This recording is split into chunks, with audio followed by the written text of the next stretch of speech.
Hello friends, welcome to my channel enjoy gardening. आज हम बात करेंगे मीठा नीम के बारे में। इसकी पूरी केयर बताऊंगी मैं आपको, क्या फर्टिलाइज़र देना है, इसमें क्या बीमारियां होती हैं, इसको कैसे हरा भरा और घना बना के रखा जा सकता है। तो वीडियो बिल्कुल स्किप मत करना, कुछ ना कुछ वरना आपसे छूट ही जाएगा।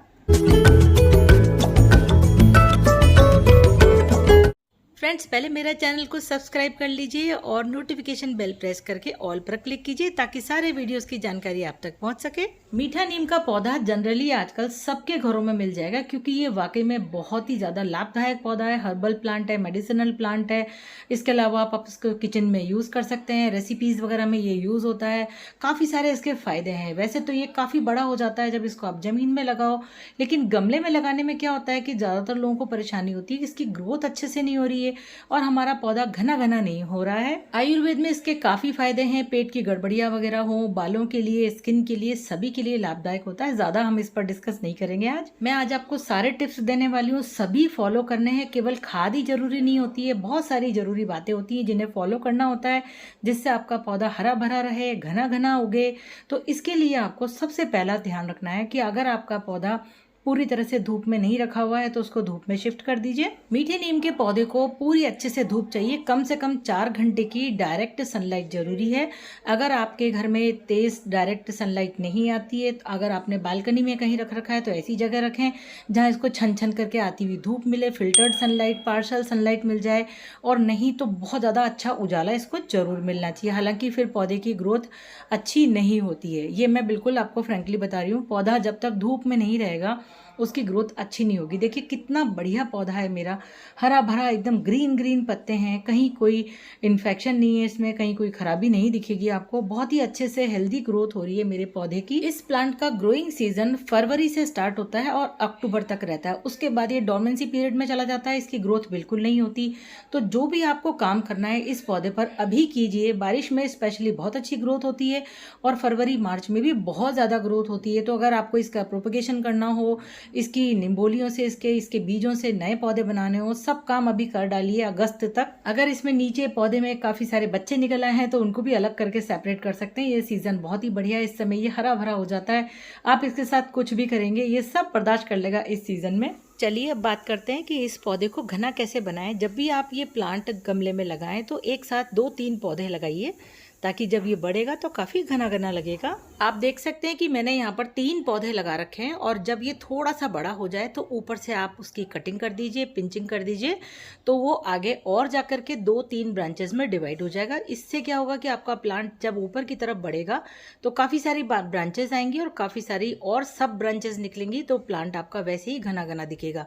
सिंगल आप एक ही पौधा लगाएंगे तो वो काफ़ी लेगी लेगी सा हो जाता है, नीचे के पत्ते हम तोड़ते जाते हैं, झड़ते जाते हैं और केवल ऐसा लगता है डंडियां डंडियां सी दिखने लग जाती हैं और ब्रांचेस नहीं दिखती, बिल्कुल भी पत्ते नहीं दिखते। आप देख सकते हैं जब भी इस पौधे को लगाएं, आप बीजों से लगाएं या कटिंग से लगाएं तो बारिश का मौसम बेस्ट होता है या फरवरी मार्च का महीना बेस्ट होता है। अब आप देखिए ये 3 ब्रांचेस ऊपर बढ़ी हैं, मैंने इसको यहाँ से कट किया है। यहाँ से कट करने के बाद 3 ब्रांचेस इसमें और आपको दिखाई दे रही है। इधर भी आपको दिखाती हूँ, मैंने यहाँ ऊपर से इसको काटा हुआ था तो उसके बाद 3 ब्रांचेस और दिख रही हैं। तो यानी 3 आपने पौधे लगाए तो 3-3 एक एक में ब्रांचेस निकलेंगी तो 9 ब्रांचेस हो जाएंगी। अब आप सोचिए अपने आप ही आपका पौधा घना घना हो जाएगा। और जब इकट्ठे इतनी सारी ब्रांचेस लगती हैं तो पौधे को भी एक दूसरे की ब्रांचेस से सपोर्ट मिलता है तो और ज़्यादा हेल्दी रहता है प्लांट। तो आपको ये काम जरूर करना है। सिंगल आपको पौधा नहीं लगाना है, घना घना देखने के लिए कम से कम 3 पौधे तो आप जरूर लगाइए। यानी 6-7 बीज आप एक ही पौधे में, एक ही गमले में लगा दीजिए तो वो 3 तो कम से कम एक पौधे निकलेंगे ही सही। दूसरी चीज़ आपको ध्यान रखनी है कि छोटे गमले में बिल्कुल मत लगाइए मीठे नीम के पौधे को, क्योंकि ये पेड़ बन जाता है बड़ा होकर के।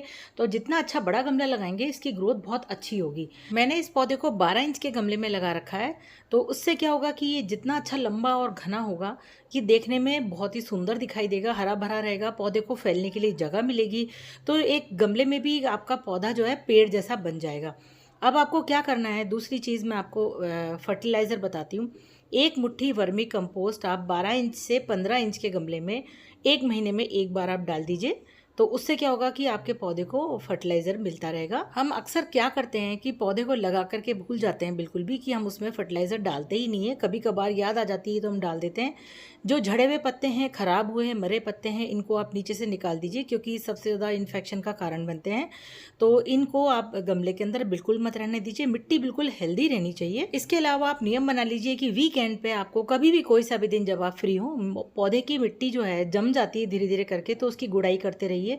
जड़ों को ऑक्सीजन मिलती रहती है। आप देखिए मैंने यहाँ गुड़ाई नहीं की है, फिर भी मेरे पौधे की मिट्टी आपको बिल्कुल भुरभुरी दिखेगी। तो मिट्टी हमेशा ऐसी भुरभुरी रहनी चाहिए। जितनी अच्छी ऑक्सीजन मिलेगी जड़ों को, तो जड़ें जो हैं ऑक्सीजन लेंगी तभी पौधे को ऊपर तक अच्छे से न्यूट्रिशन पहुँचाएंगी। तो ये बहुत बड़ा कारण होता है कि एक तो मैंने ये देखिए प्लास्टिक के गमले में लगा रखा है, तो वैसे ही नीचे जड़ों को एयर नहीं मिलती है। मिट्टी के गमलों में तो फिर भी न्नीचे जड़ों को एयर मिलती रहती है।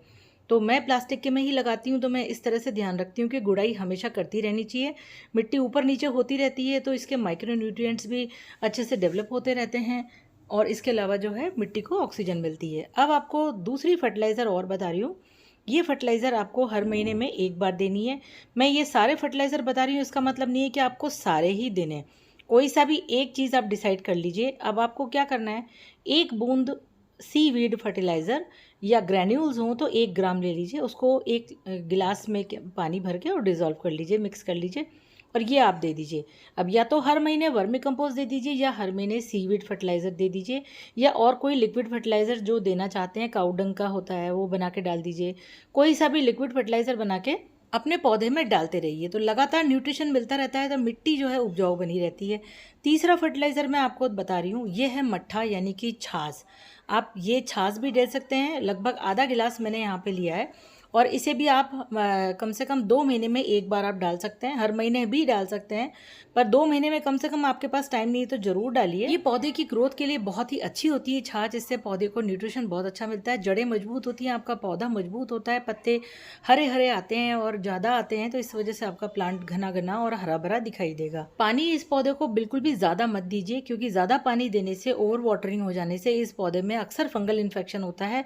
और कैसे पता चलेगा कि आपके पौधे में फंगल इन्फेक्शन हो गया है? ओवर वाटरिंग की वजह से आपको इसके पत्तों में ब्लैक ब्लैक स्पॉट्स दिखाई देंगे। मीठे नीम के पत्तों में जो ब्लैक स्पॉट्स हो जाते हैं, ये फंगल इन्फेक्शन की वजह से होते हैं, ज़्यादा पानी देने की वजह से होते हैं। हमेशा पौधे की जो मिट्टी हम गीली रहेगी तो इसमें ये ब्राउन स्पॉट्स हो जाते हैं। वैसे इसमें मेली बग्स वगैरह मैंने देखे नहीं कभी, वाइट फ्लाइज ज़रूर हो जाती है, तो नीम ऑयल का स्प्रे कर सकते हैं। अब आप देखिए इसको उगाने का तरीका, प्रोपोगेशन मैंने इसको बीजों से उगाने का पूरा तरीका डिटेल में बताया है, उसका लिंक आपको डिस्क्रिप्शन बॉक्स में मिल जाएगा। ये इसके बीज हैं, 24 घंटे पानी में भिगो दीजिए, और कम से कम एक गमले के अंदर छोटे छोटे जो पॉट्स होते हैं, 3-3 बीज आप एक साथ लगाइए, हल्का सा दबा दीजिए और ऊपर थोड़ा सा इसको कवर कर दीजिए। बेस्ट सीज़न होता है बारिश का, या फिर उस समय फरवरी के मौसम में या मार्च के मौसम में, जब भी आपको कहीं से इसके बीज मिले आप ले आइए। और ये देखिए 1 महीने के बाद इतनी बढ़िया इसमें जो है बेबी प्लांट निकले हैं। थोड़ी सी जब इनकी ग्रोथ हो जाए, आपको लगे कि थोड़े थोड़े पत्ते दिखने लगे हैं, तब आप इसको ट्रांसफ़र करिए। इस समय भी आप लगाएंगे तो भी आपका पौधा लग जाएगा। ये देखिए मैं 3 पौधे एक साथ मैंने लगाए थे, तीनों ही ग्रो कर गए हैं। अब इसको मैं शिफ्ट कर रही हूँ बड़े गमले के अंदर, और 3 एक साथ लगाए हैं। जैसे मैंने आपको बताया कि 3-3 एक साथ लगाने से रहेगा ये कि आपका पौधा हमेशा बड़ा और घना रहेगा, लैगी नहीं होगा कभी भी। तो फ्रेंड्स, ये सभी टिप्स आप फॉलो करेंगे तो आपका पौधा हमेशा हरा भरा और घना रहेगा। पिंचिंग जरूर करिए, लंबा मत होने दीजिए, इंतज़ार मत करिए कि एक ना एक दिन इसमें से नीचे से पत्ते आएंगे, ऐसा नहीं होता। पिंचिंग कर दीजिए। वीडियो अच्छा लगा है तो लाइक कीजिए, शेयर कीजिए, सब्सक्राइब कीजिए मेरे चैनल को। Bye bye.